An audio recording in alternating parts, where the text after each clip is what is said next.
ঊনকোটি জেলার জেলা সদর কৈলাসহর শহরে এক রাতে 3টি বনদী স্কুলে চুরির ঘটনা শহর জুড়ে তীব্র চাঞ্চল্য এবং আতঙ্কের পরিবেশ সৃষ্টি করেছে। শহরের উপকণ্ঠে অবস্থিত রামকৃষ্ণ শিক্ষা প্রতিষ্ঠান, আশ্রম স্কুল, রাধা কিশোর ইনস্টিটিউট এবং শ্রীরামপুর স্কুল এই 3টি শিক্ষা প্রতিষ্ঠানে পরপর চুরির ঘটনা ঘটে মঙ্গলবার গভীর রাতে। রামকৃষ্ণ শিক্ষা প্রতিষ্ঠানের প্রধান শিক্ষক অসীম চক্রবর্তী জানান, বুধবার সকালবেলা স্কুলের এক কর্মচারীর ফোন পেয়ে তিনি দ্রুত স্কুলে ছুটে আসেন।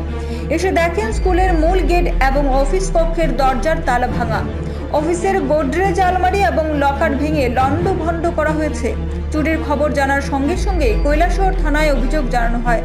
তিনি আরও জানান, স্কুলের 4র্থ শ্রেণীর কর্মীর অভাবে বিগত 2 বছর ধরে নাইট গার্ডকে দিনের বেলায় অফিসের কাজে লাগানো হচ্ছে, ফলে রাতে নিরাপত্তা এক প্রকার অসুরক্ষিত। সেই সুযোগেই চুরির ঘটনা ঘটেছে বলে মনে করা হচ্ছে।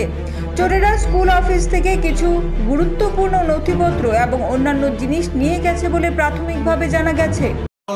আজকে সকালে আমাদের স্কুলেরই গ্রুপ ডি একজন ও আমাকে ফোন করলো যে স্যার, আমি স্কুলে তো লাইটটা অফ করতে এসেছিলাম, হঠাৎ দেখি বাইরের তালাটাও ভাঙা, অফিস রুমের তালাটাও ভাঙা।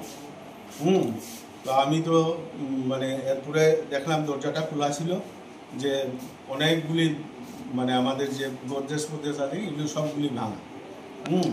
তো এখানে অবশ্য আমাদের কম্পিউটার যেগুলি আছে এগুলি তারা নেয়নি।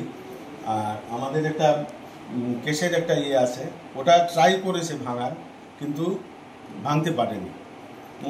হয়তো এটা সেটা ভাঙলে আমাদের অনেক সমস্যা হতো। আর এখন তো কাগজপত্র আমরা তো দেখিনি, পুলিশরা এসে দেখবেন, তারা আরক্ষা প্রশাসনেরা, তারপর আমরা দেখবো কোনো কাগজপত্র কিছু মিসিং হয়েছে কিনা। এই হচ্ছে ব্যাপার। সকালে কখন জানতে পারলেন? হ্যাঁ, কখন বলতে 8:30 9টা হবে। স্কুলে কি নাইট গার্ড আছে? না, স্কুলের ব্যাপার হয়েছে কি, আমাদের যে নাইট গার্ড ছিল, হ্যাঁ, নাইট গার্ড আমাদের গ্রুপটি যারা ছিল এরা স্কুল থেকে অনেকে রিটায়ারমেন্টে চলে গেছে, একজন মাত্র আছে। ম্যানেজিং কমিটির সিদ্ধান্ত নিয়ে ওকে বলা হয়েছে যে দিনের বেলা তুমি একটু সাহায্য করবে, আর সন্ধ্যার সময় লাইট জ্বালিয়ে যায়, সকালবেলা আবার এসে লাইটটা বন্ধ করে যায়। প্রাথমিকভাবে কি মনে হচ্ছে, কি কি চুরি হতে পারে বা কি চুরি হয়েছে? টাকা পয়সা তো আসলে যেগুলি ভেঙেছে ওইগুলিতে কোনো টাকা পয়সা ছিল না, যে টাকা পয়সা তো যায়নি। হ্যাঁ, এখন অফিসিয়াল কাগজপত্র কিছু দণ্ডমণ্ড করেছে না তা বলতে পারছি না, না দেখলে বুঝতে পারবো না, তবে টাকা পয়সা কিছু নেয়নি। কম্পিউটারও আমাদের যেগুলি ছিল কম্পিউটার সেগুলি বহাল করে দিয়ে আছে। পুলিশকে খবর দেওয়া হয়েছে? পুলিশকে খবর দেওয়া হয়েছে, আমি দিয়ে এসেছি। ওনারা বলেছেন ওরা আসবেন, এসে দেখবেন। একই রাতে রাধা কিশোর ইনস্টিটিউট এবং শ্রীরামপুর স্কুলেও চুরির ঘটনা ঘটেছে।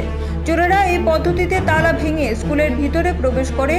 ঘটনার তদন্তে নেমেছে কৈলাসহর থানার পুলিশ। তবে একসাথে 3টি স্কুলে চুরি এবং সম্প্রতি মনু সোনামুড়া এলাকায় 2 দোকানে চুরির ঘটনায় পুলিশের নিষ্ক্রিয়তা নিয়ে শহর জুড়ে ক্ষোভ বিরাজ করছে। স্থানীয়রা বলছেন, শহরের ভেতরে এভাবে বারবার চুরি হলে প্রত্যন্ত গ্রাম এবং এডিসি এলাকায় নিরাপত্তা কোথায় দাঁড়াবে? পুলিশের রাত্রিকালীন টহলের ঘাটতির দিকেও অনেকে আঙুল তুলছেন। ব্যুরো রিপোর্ট, পাবলিক নাও।